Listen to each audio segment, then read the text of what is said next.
Good morning, everyone. I am so grateful for this opportunity to speak to you today. It's really great to see all of you here each week. It's great to see all of you who are tuning in online and watching the live stream each week. We're grateful that you've joined us for worship, however that you've chose to join us. And so we're honored that we're able to continue to worship together in different ways, in creative ways. Man, we're getting close to being about half a year into this thing, depending on when you want to say it started. March 11th is the day I remember vividly, sitting in meetings where we're trying to plan a multi-step phase-in approach, and everything just crashes one night, and we're immediately going to our final phase of not being here at all. But it's lasted a while. We're a ways into this. Our emotions have been all over the place, haven't they? Ups and downs. We've seen case numbers go up. We've seen stock market and especially oil prices crash, go into negative territory. That's a frightening thing to watch happen. We've been in vigorous debates over masks and when to wear them and who should wear them. We've all wondered about our own health, and we've wondered about the health and safety of our loved ones. We've worried about the well-being of our neighbors. We've just had a variety of responses these past 5 or 6 months, haven't we? Have you felt like your emotions have just been all over the place? They're not very consistent, are they? And I think we're all entitled to feel some different things during all this, and it's okay. But I've noticed that there are sort of two extremes that have happened and that I've found myself in a few times, but that I'm trying to avoid. And at one extreme is just utter despair. Worried that nothing will ever get better, that we're in this forever. I don't know if you read any of those articles that say things like, we will never do X again, or this will never be the same. We're never going to shake hands again. We're never going to eat in a restaurant the same way again. Travel will never be the same. Listen, I know some of that might be true, but it's not helpful for me to read that right now, is it? Like, I'm not trying to ignore reality, but it doesn't change anything for me right now if something's going to be different 2 years from now, and it's just not helpful for me to read that. I want to know that at some point I'm going to sit in a restaurant with some family and friends and enjoy a meal and not worry about my surroundings. Maybe that's naive, but I'm holding on to that hope. Like, I can only think about 2 or 3 weeks out at a time. 6 months, 2 years, not helpful, especially when the predictions are dire. I don't have time to envision worst case scenarios that are not happening anytime soon. So that's one end, just despair. The other end is this sort of, chipper, positive, kind of naive view of the pandemic and of quarantine. And these were the people who were saying, hey, quarantine's a great time to pick up a new hobby. Read those books you always wanted to read. Start a health regimen. There were days in April that I ate like a third of a bag of those fun-sized candy bars. And my sweet wife would put in pickup orders, and she would ask me every few days, hey, do you need anything? And I would say, I need to refresh the snack supplies. I need another bag of snack mix and some more candy. And she would say, well, didn't I just order those for you? Yes, you did. And it's time for some more. The problem with those views is like we were all, and still are, operating out of stress and anxiety and trauma. So there might have been some times when I had a little more time, but I didn't have the mental energy to do anything new like that. It's been stressful. So this whole, life is rosy and quarantine is a blessing. Not helpful. Not helpful to me.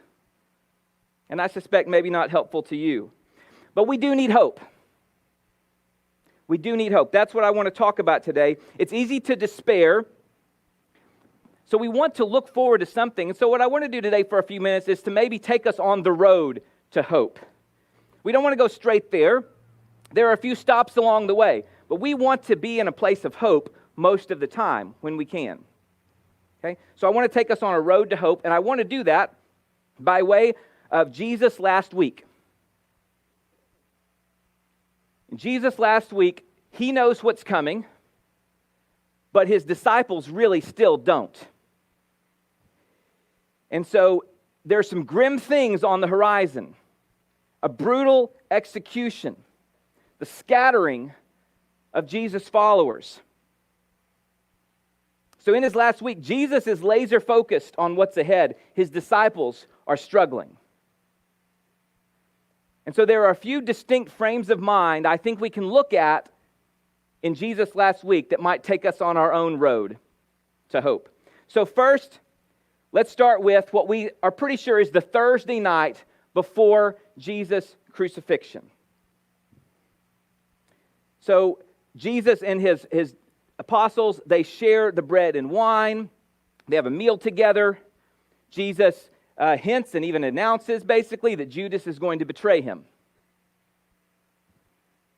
And then after dinner, they sing a hymn and they go to the Mount of Olives. Jesus recently was teaching there about the destruction of Jerusalem and some other things about what is to come. So he and his disciples go to the Mount of Olives and they have an after dinner discussion. And we pick up that discussion in Matthew chapter 26, starting in verse 31. And here's what Jesus tells them.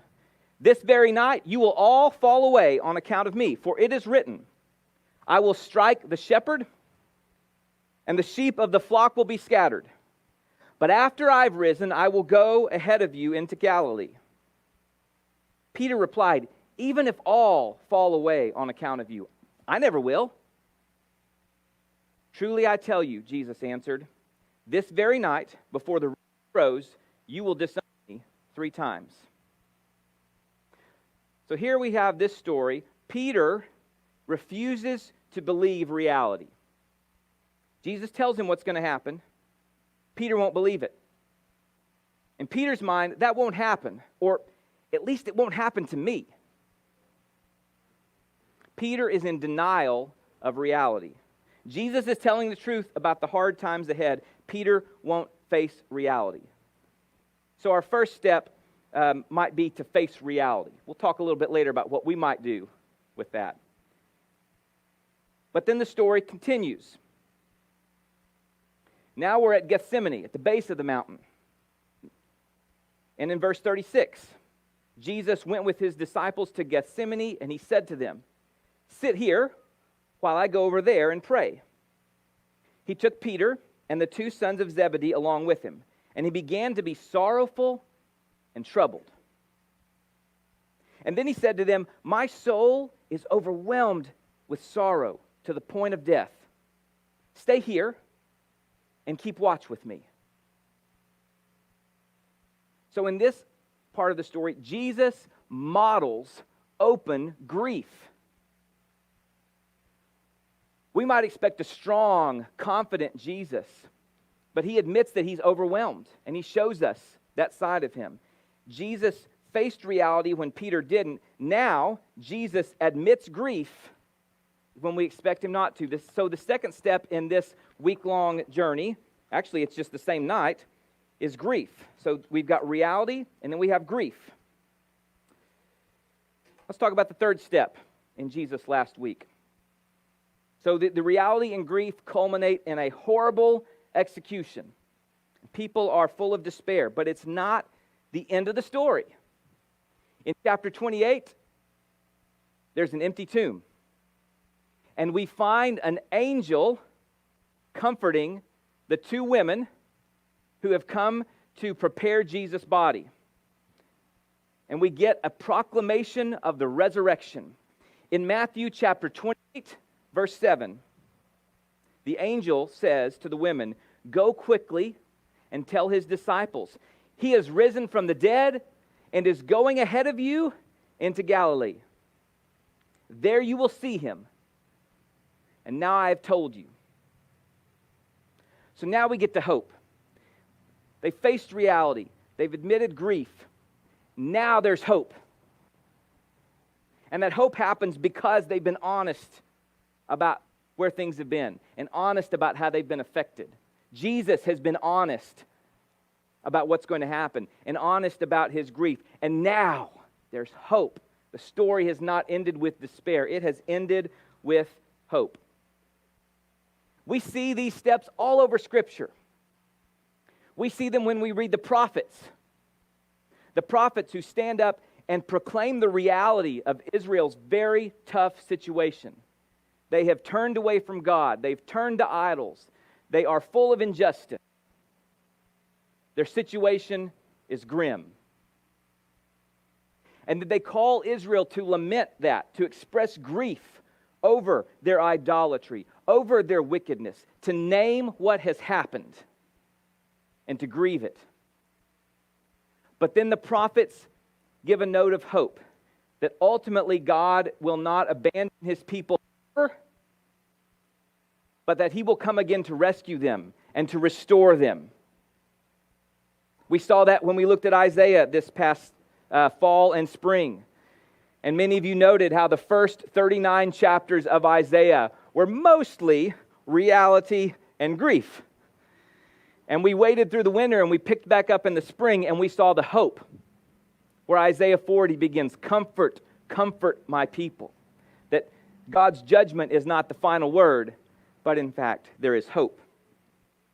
We also see it all throughout the Psalms, the lament Psalms, where different psalmists name the reality of their situation. Their enemies are upon them. They are near death.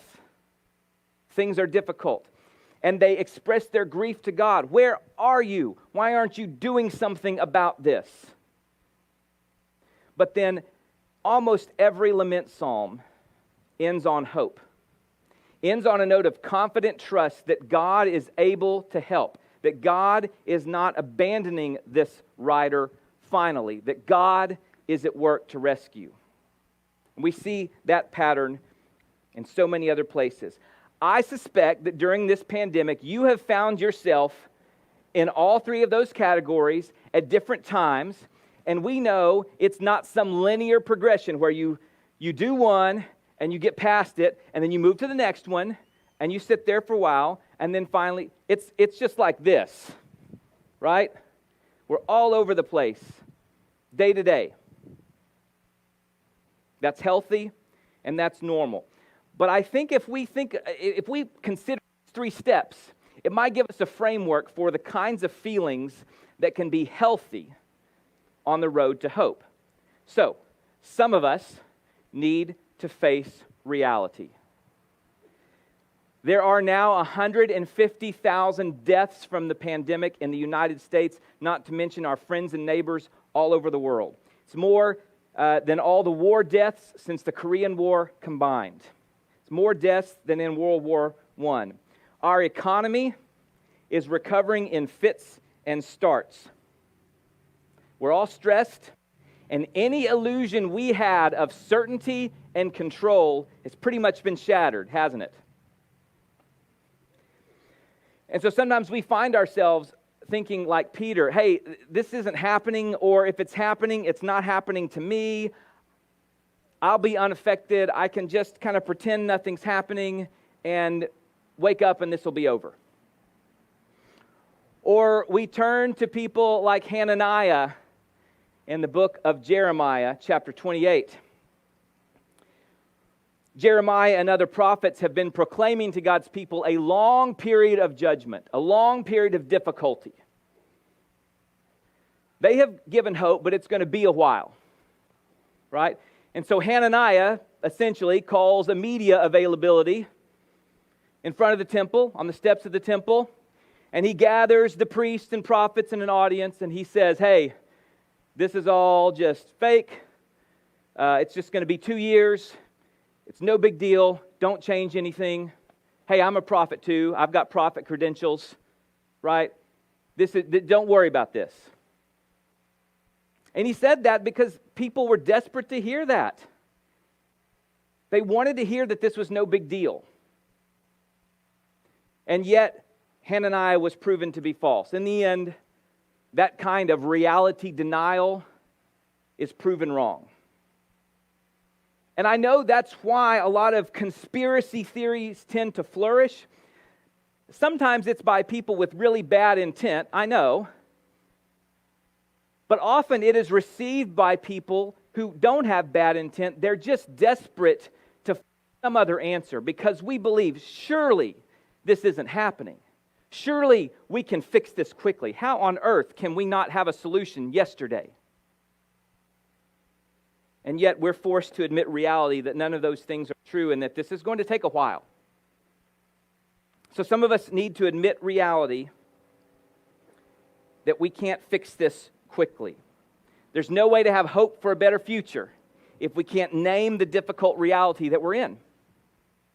The second stage would be grief. We need to be honest with ourselves, with God when we're praying, with our friends and family when we're talking. We need to be honest about the losses we are experiencing.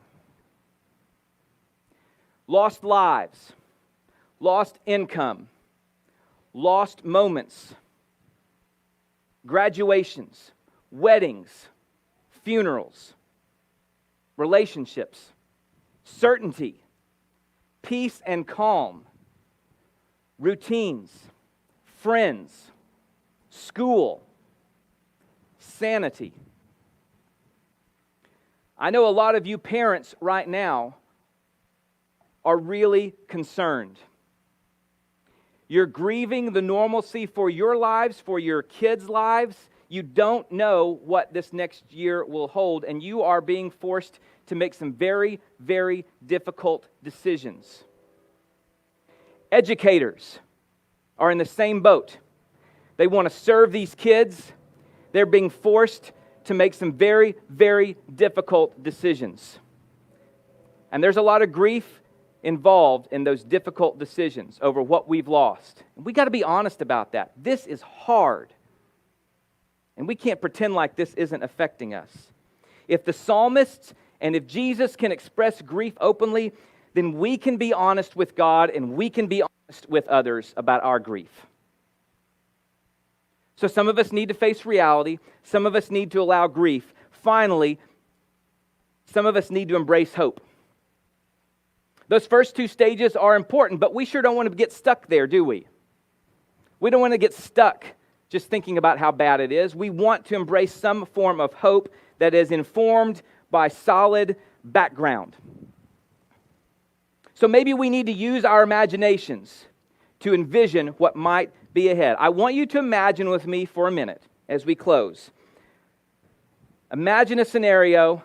This may be a little bit rosy, but it's not out of the question, and it's the one I'm hanging on to. It is spring or summer of 2021.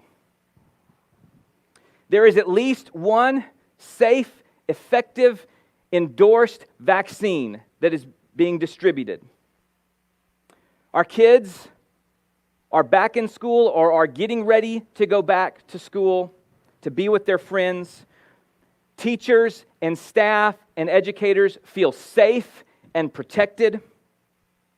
Businesses are thriving. We can go out again without having to overthink every step. Divisions in our country are beginning to heal. In fact, because of how the church has acted during the pandemic, people are turning to Jesus. Christians are modeling good, informed, gracious public discourse, relying on truth and facts to lead the way. We are praying for our leaders. We appreciate each other more than ever. Our faith is strong in spite of a year that has felt like a giant dumpster fire. We're not just okay.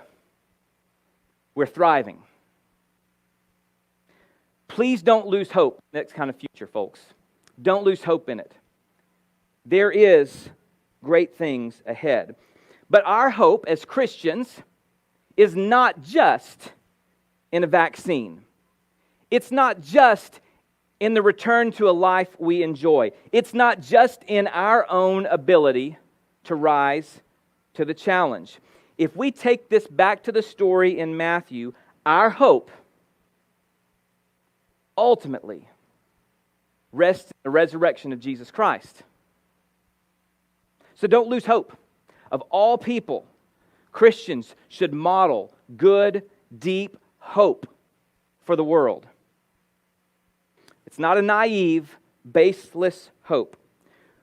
We didn't get straight to hope. We got to hope first by admitting our reality, and second, about allowing ourselves some honest grief. But in the end, we're finding hope. And that hope is what is going to get us through the rest of this pandemic and beyond. I want you to know that your church leaders continue to be here to serve you. If there are things that we can do for you, as Andy said, if there are some needs you have that we can meet, I hope that you'll let us know. If there are times you need to be prayed with, I hope you'll let us know. When this service is over, there are ministers and elders around. Please come find one of us and let us know how things are going for you and how we can serve you. In just a minute, we're going to sing another song. So I just want to encourage you today. Admit your reality. Be honest about your grief. But in the end, hang on to that hope that is ultimately in the resurrection of Jesus Christ.